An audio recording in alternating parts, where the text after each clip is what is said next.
I'm Jamie Buckland with the West Virginia FUE, West Virginia Families United for Education, and I'm talking this morning with Adam Shuemake, the HOPE Director from the Treasurer's Office. Adam, why don't you introduce yourself and just tell us a little bit about how you got started and with the Treasurer's Office as the HOPE Director. My name's Adam Shuemake. I am the Director of the HOPE Scholarship. I taught in public school for 11 years. Then I helped start a Christian school in the Beckley area. I was a principal there for 5 years. From there, I found out about this position and really felt a draw to do this. Really from the get-go, it's just been a very good experience. Treasurer Moore has been amazing to work with. He's very much for our kids in our state. Getting to meet him as soon as we met for my interview and hearing his vision, I was just like, this is definitely where I need to be. It's an exciting program. I think it's really going to change West Virginia, and I am super, super excited about it. Yeah, and we're just so thankful to have someone that is familiar with private schools to be in your position, because I think that you've got some insight that you can bring to the table. Of course, I've been homeschooling for 15 years, and so we're going to talk a little bit about what this means for homeschooling and how we can distinguish between HOPE scholars and homeschoolers. But let's start out with the application process. Now, if a family wants to apply for a child, they feel like they have a child that meets that criteria, it's kind of a two-step process, is my understanding. And could you talk a little bit about that notice of intent and then getting on the portal and applying? Which comes first and what determines which comes first? If you're currently enrolled in public school right now, so if you're in kindergarten through basic 11th grade, 12th grade, the very first thing, if you go to our website, www.hopescholarshipwv.com, get on there, click on Get Started Here. It's a big old banner. You'll click that, take you right to the portal. You'll have to create an account there. You'll fill out all the information. You will need your WEVIS number there. And like I said, if you're already enrolled in public school, you should have your WEVIS number. You can find your WEVIS number on grade cards or on lunch bills, things like that. If you can't find it, you can call your school and they will be able to give you that information. If you are a kindergartner, if you're moving into kindergarten, it is a little bit different for you. It's kind of a backward process. If you're already there, once you finish and you get a SECLET, you will actually send your notice of intent to your county board.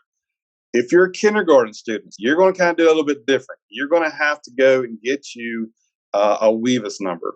That WEVIS number is really going to help the counties and the state just kind of know where your kid really is. It's not making you sign up for public school. It's not making you become a kindergarten kid at that public school. It's a number issued.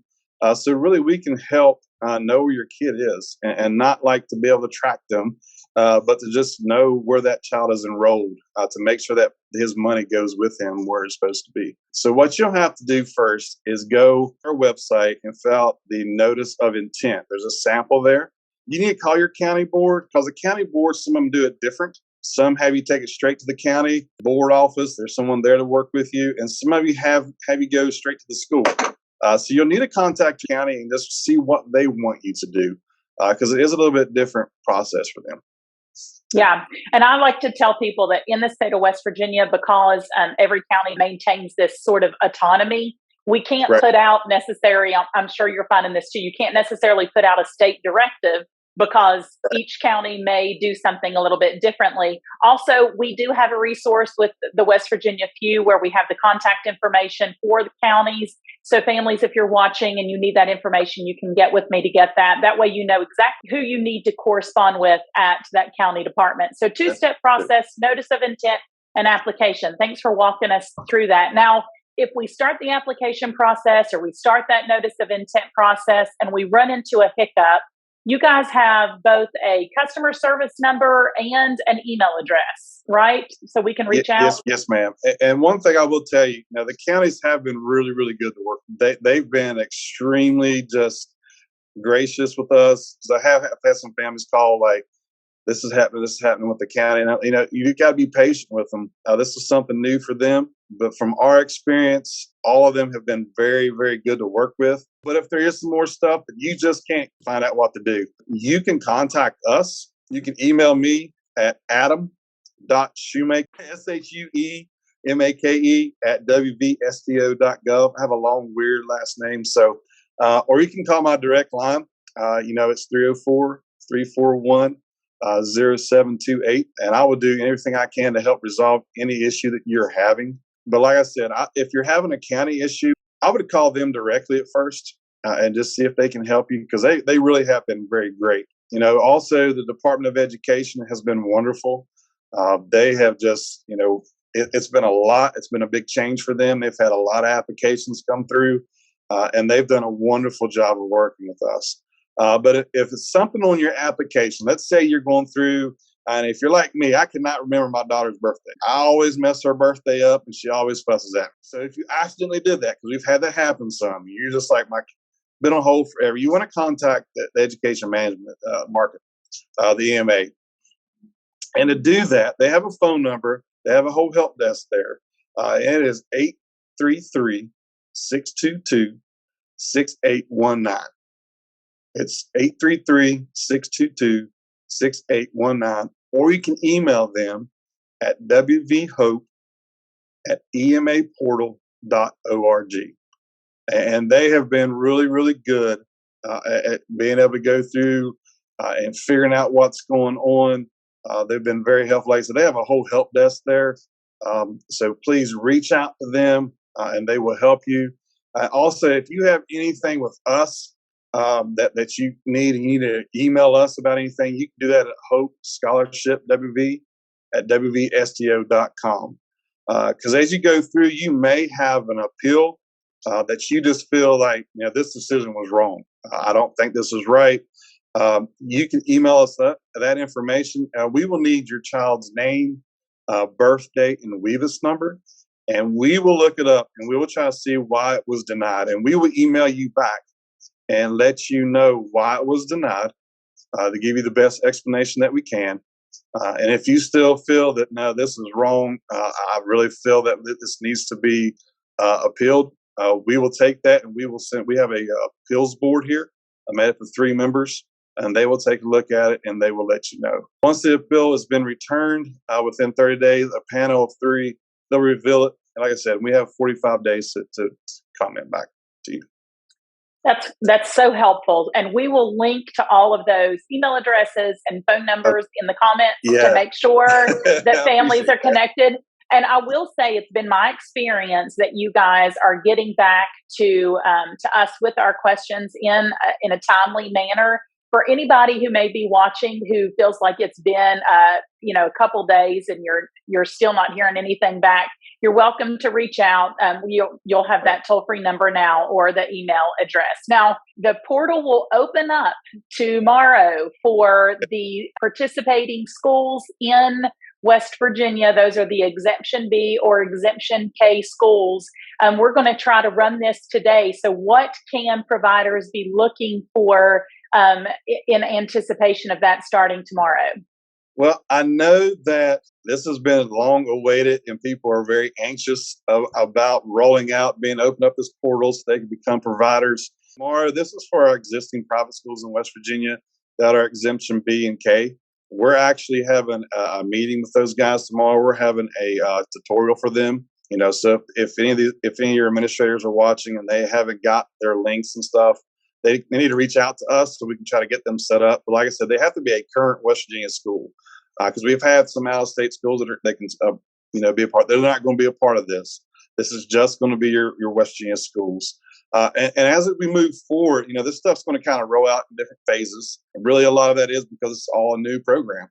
We can't bombard this program with hundreds and hundreds and hundreds of vendors and education service providers and things like that. So we're having a meeting with them. We're having a Teams meeting where they can come on, and and the EMA, the Step Up, is going to do a tutorial for them. And we plan to do that later in the year as well for the vendors and things. So when that does come out in June-ish is where we're looking at for the rest of everybody else, the education service providers. It's kind of the same thing. We want to make sure that we have a tutorial set up and be able to do that and help everyone go through this, navigate it as well as they can. I know everyone is very anxious.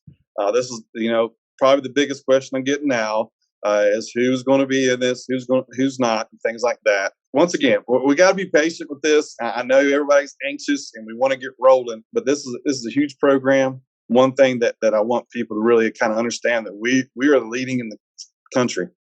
This is the most inclusive education savings program in the United States. We accept like 93% of students right now. And the closest one to us is like 31%. So for us, we want to be very deliberate of how we roll things out.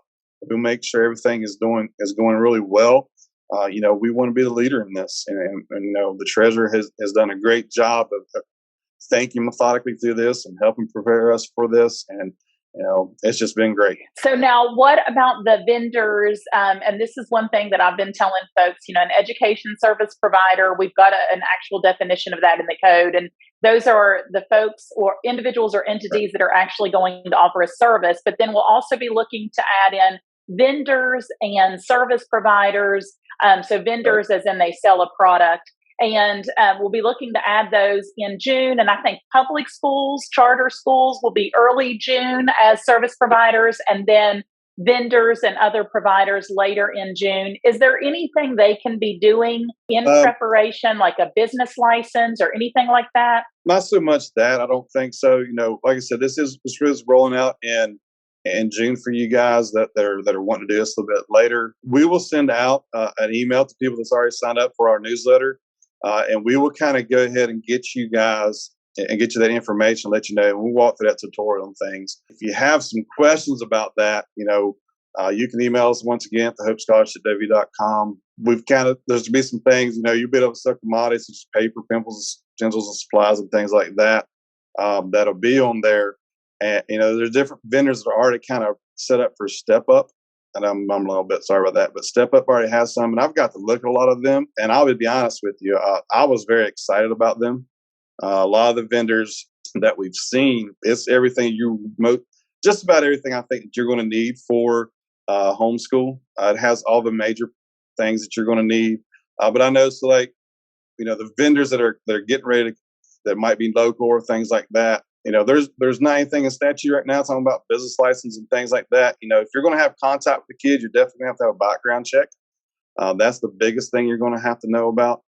And that's a cost that you're going to have to incur. So if you have employees, you're going to have to take care of that. And a contact means even if you're virtual. So if you're planning on doing like virtual guitar lessons or anything like that, you're going to have to, make sure that you have that. The biggest thing that you're going to have to do when you fill out this, get in the portal and you filling this out, the thing you're going to have to read is make sure you read over the handbook and the guidelines that you have.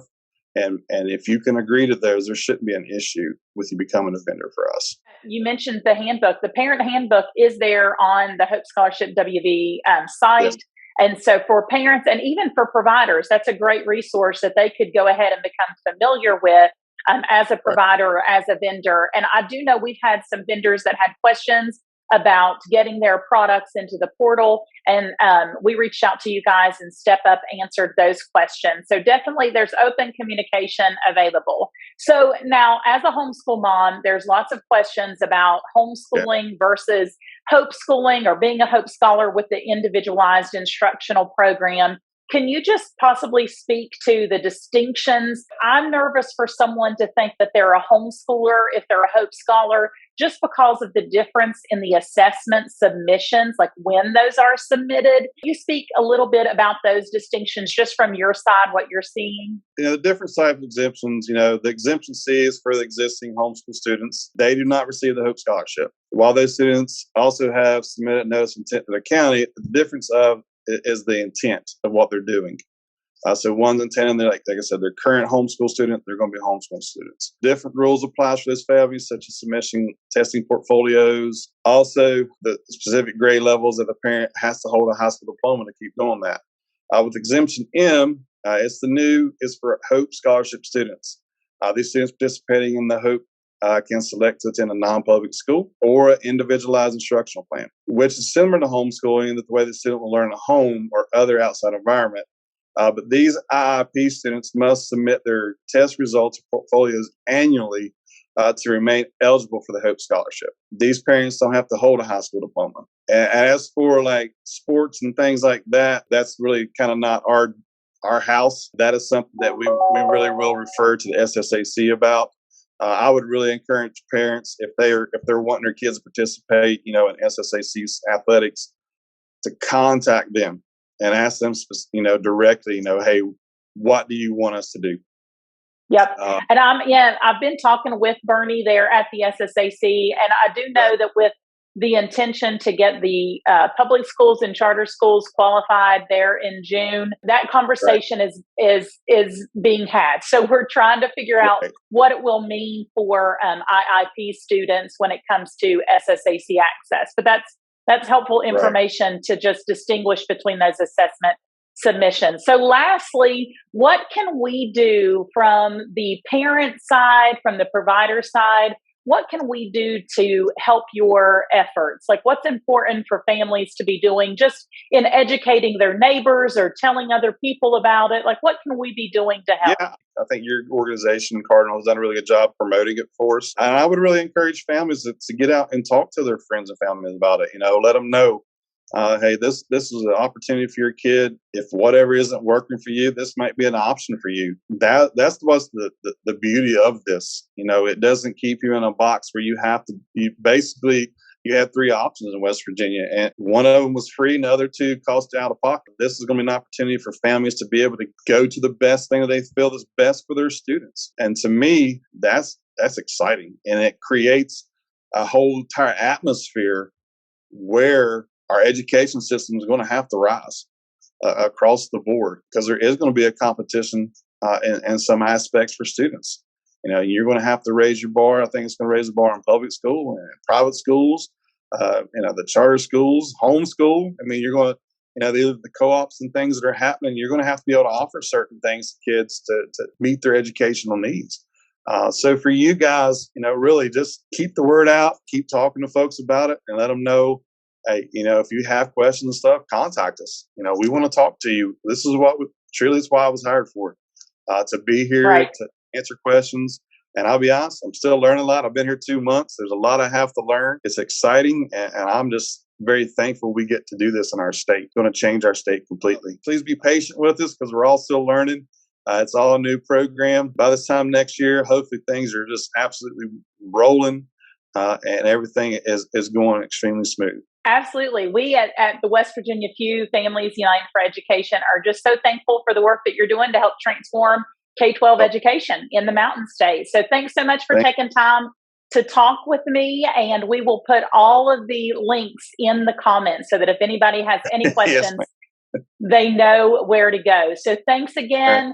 Those of you who are watching, if you have any further questions, feel free to drop those in the comments, and we'll communicate directly with the Treasurer's Office to make sure that you get your questions answered. So thanks so much for watching, and we'll talk to you soon, Adam. All right. Thank you. Bye.